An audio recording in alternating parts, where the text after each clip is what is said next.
Oke, sejauh mana prediksi tersebut mempengaruhi strategi investasi dari pelaku pasar, saham-saham apa yang menarik?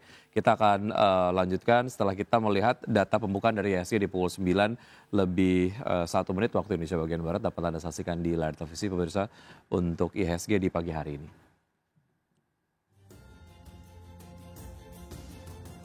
Ya, IHSG sejauh ini bergerak menguat.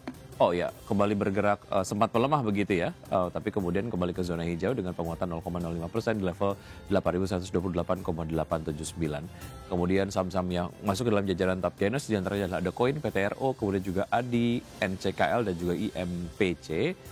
Kemudian tab khusus ada emas, ada Antam, Bumi, BRMS dan juga TINS. Dan pergerakan dari sektoral, sektor properti sejauh ini memimpin penguatan dengan penguatan 1,6%. Sementara sektor yang memimpin pelemahan diantaranya adalah ada sektor teknologi yang melemah 0,47%, kemudian disusul oleh basic industries yang melemah 0,3%. Dan berikutnya kita akan simak pembukaan dari bursa-bursa utama Asia di pagi hari ini.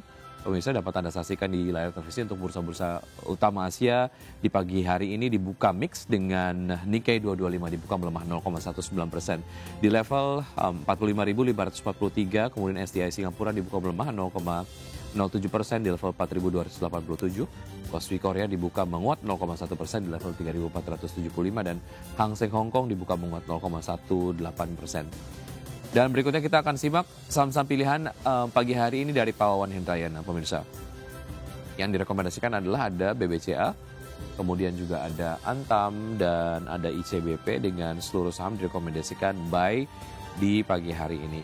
Berkaitan dengan pertanyaan yang tadi saya sempat sampaikan sebelum kita sampaikan data pembukaan dari IHSG dan juga Bursa Utama Asia, Pak Wawan terkait dengan strategi investasi yang bisa diterapkan, mengapa perbankan ataupun to be exact BCA yang Anda nilai menarik untuk kemudian dibeli oleh investor? Ya, kalau dari sisi laporan keuangan biasanya tetap yang paling stabil ya. Betul bahwa kemarin pertumbuhan kreditnya itu menurun, tapi itu sebetulnya sesuai dengan guidance dari perusahaan sendiri. Jadi kalau secara historis ketika tren suku bunga turun, biasanya memang di tahun pertama itu perbankan harganya belum terlalu bergerak karena market masih menunggu seperti apa efek daripada penurunan suku bunga, penambahan penyaluran kredit itu yang diharapkan terhadap revenue dari masing-masing bank ini sendiri. Jadi biasanya baru akan terlihat di tahun kedua setelah tren penurunan suku bunga. Jadi saya yakin bahwa saat ini saat yang tepat untuk mengakumulasi perbankan, salah satunya BBCA. Bank lain juga sebenarnya bisa karena beberapa big banks BUMN itu dividend yield-nya BRI Mandiri itu di atas 8% semua. Jadi ini jarang-jarang terjadi kesempatan untuk long term investment untuk masuk. Ini kalau untuk perbankan. Baik, BBCA menarik secara valuasi juga masih oke untuk kemudian masuk ya Pak? Untuk BBCA valuasinya murah justru ya untuk level di bawah 8.000. Ini jarang-jarang terjadi untuk secara historis ya untuk BBCA itu sendiri. Jadi kesempatan untuk akumulasi karena kita juga mendekati akhir tahun di mana biasanya akan ada windows dressing. Ini umumnya saham-saham big banks itu salah satu yang menjadi penggerak untuk windows dressing. Oke, ada target untuk BBCA di akhir tahun Pak? Untuk BBCA kita percaya bahwa di akhir tahun ini paling tidak bisa kembali ke 8.500 sampai 9.000. Oke, menarik untuk BBCA ya. Dari BBCA kita bergeser ke Antam, Pak Wawan, silakan. Ya, untuk Antam sendiri ini memang saham yang sedang volatil sekali mengikuti pergerakan harga emas. Karena harga emas sudah mendekati 3.800 ya biasanya Antam ini akan ikut. Tetapi spesifik untuk Antam itu sedang ada arus uh, jual ya dari asing sehingga mengalami koreksi. Jadi ini saya sarankan untuk buy on weakness mungkin masuk secara bertahap di mengantri gitu di level 3350 ke bawah ini akan menarik untuk Antam kalau bisa masuk. Baik, kalau bicara mengenai emas, ada satu emiten dengan kode saham emas yaitu adalah PT Merdeka Gold Resources yang menjadi top transaction senilai 2,82 triliun rupiah. Seberapa menarik sebetulnya emas Pak Wawan karena ini menjadi satu apa ya sentimen juga yang nampaknya sebelum IPO itu sangat hangat sekali diperbincangkan begitu. Cukup ditunggu-tunggu IPO-nya waktu itu. Seperti apa Pak? Ya, untuk saham emas ini, bukan emas asli ya, emasnya, ini memang sedang, pasca IPO di hari pertama dia, mengalami auto reject atas arah 25%, namun kemarin itu sudah, naik tipis saja dan Hmm. hari ini mulai turun. Ini artinya ya yang, beli saat IPO kemarin sudah mulai pada profit taking begitu ya. Dan, karena ada 2 hal sih kalau untuk saham emas ini. Satu, hasil IPO dari saham emas itu sebagian besar untuk membayar hutang ke induknya, ke Hmm. MDKA. Jadi, lalu juga saham emasnya ini sendiri, secara perusahaannya masih wait and see seperti apa laporan keuangannya, seperti apa bisnisnya, itu akan ditunggu oleh investor. Ini mungkin baru akan terlihat nanti ya, di laporan keuangan, Q3 paling cepat, nanti Hmm. juga ada laporan laporan keuangan Q4 juga, itu yang mungkin kita tahunya tahun depan. Jadi, ya wajar saja kalau sekarang harga sahamnya itu sedang mengalami koreksi, karena kalau dihitung sejak IPO, bahkan dengan hari ini terkoreksi 5% pun itu sebetulnya masih profit ya. Hmm. Banyak investor yang akan melakukan hasil profit taking. Baik, artinya hanya bisa dimanfaatkan secara teknikal saja pergerakan harga dari emas sendiri begitu ya. Karena kalau untuk mereka kemudian cukup bisa masuk ataupun mungkin mempertimbangkan untuk kemudian masuk ke saham emas dengan term investasi menengah ke panjang, tunggu laporan keuangannya dulu gitu ya secara fundamental akan menarik atau tidak begitu ya.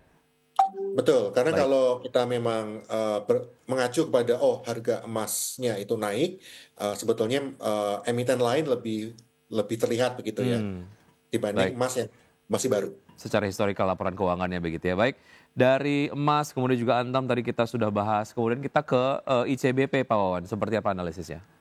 Ya, kalau ICBP ya ini salah satu, perusahaan consumer good dan, eee, consumer konsumsi akan diuntungkan dengan sekarang target pemerintah kan kita juga kemarin lihat di APBN itu yang sudah ditetapkan pertumbuhan ekonomi diinginkan lebih dari 5%, 5,2 sampai 5,3. Lalu juga pemerintah mengalokasikan anggaran untuk, makan bergizi gratis yang sudah, lebih besar dan seterusnya. Ini umumnya akan menguntungkan untuk saham-saham consumer good dan ICBP salah satu saham yang 3 bulan terakhir terkoreksi cukup dalam Hmm. sehingga valuasinya relatif murah. Sementara ICBP ini memiliki brand bisnis yang sangat kuat, Indomie ada di sini. Lalu juga bisnisnya cukup major. Jadi saya yakin walaupun sekarang ada challenge-nya adalah dolar itu yang terus menguat terhadap rupiah sehingga mungkin dari sisi impor ICBP bisa tertekan, tetapi dari sisi volume penjualan itu diperkirakan akan naik. Jadi ini bisa meng-offset saham sekarang di level di bawah 10.000 masih relatif murah, target akhir tahun mungkin bisa ke 10.500 sampai 11.000. Oke, menarik untuk bisa dicermati untuk ICBP karena biasanya menjelang akhir tahun ada festive season gitu ya, Natal kemudian juga tahun baru untuk saham sorry, untuk saham-saham berbasis consumer goods ini menarik untuk bisa dimasuki. Baik ada BBCA, Antam, kemudian juga ICBP. Kalau kita bicara mengenai target lah ya ataupun pergerakan IHSG pasca kemudian kemarin menguat Pak Wawan analis dari Anda ataupun mungkin support resistance untuk IHSG hari ini seperti apa? Sekalian juga kemudian membahas mengenai tren capital inflow dari asing sendiri. Apakah ini masih akan terjadi at least sampai dengan akhir pekan ini Pak Wawan? Ya, kalau di pekan ini ya kita melihat bahwa support IHSG di 8.050 ya, relatif cukup kuat di minggu ini dan resistennya, kemarin tertinggi itu kita di 8169 sekitar 8170. Resisten kuatnya ya memang sekitar di situ 8.200, tapi sepertinya kalau minggu ini, saya melihatnya cenderung akan masih flat. Jadi bergerak di kisaran itu 8.050 sampai 8.150 untuk IHSG karena belum ada katalis kuat lagi ya yang bisa menggerakkan IHSG. Memang ya pemerintah sudah state bahwa salah satunya dari sektor properti itu program PPN ditanggung pemerintah akan dilanjutkan sampai dengan tahun depan. Jadi ini bisa menjadi katalis positif untuk properti. Tapi dari sisi pergerakan saham penggerak ISG sendiri saat ini masih fokusnya ke saham-saham konglo sih yang lebih menggerakkan, sementara saham-saham perbankan malah masih menjadi pemberat. Kalau dari sisi inflow asing, ini sebetulnya kalau seminggu terakhir sih sudah positif ya inflow-nya. Belum terlalu besar, masih sekitar 500-an miliar. Mungkin sampai dengan Jumat ini masih bisa positif, tetapi dari sisi volatilitas, ya saham-saham konglo ini yang karena tadi sifatnya banyak trader di situ, jadi relatif akan sangat sangat volatil. Baik. Oke, itu dia beberapa analisis yang disampaikan oleh Pak Wawan. Mudah-mudahan dapat menjadi referensi dan juga informasi untuk pelaku pasar dalam menerapkan strategi investasinya hari ini. Namun kemudian keputusan investasi kembali ke tangan investor. Pak Wawan, terima kasih sudah bergabung di Market Buzz. Sehat selalu, sukses selalu untuk Anda Pak Wawan. Sampai jumpa. Sehat selalu, selamat pagi. Baik, selamat pagi. Dan pemirsa tetap bersama kami, saya jeda. Saya dan juga rekan Vina Munawar akan menyampaikan informasi menarik. Vina, informasi apa yang nanti akan disampaikan di segmen berikutnya? Ya, Ricky, informasi selanjutnya datang dari berita emitennya di mana PT J Resources Asia Pasifik Tbk akan menggelar aksi divestasi aset perseroan. Informasi selengkapnya akan kami hadirkan usai jeda berikut ini.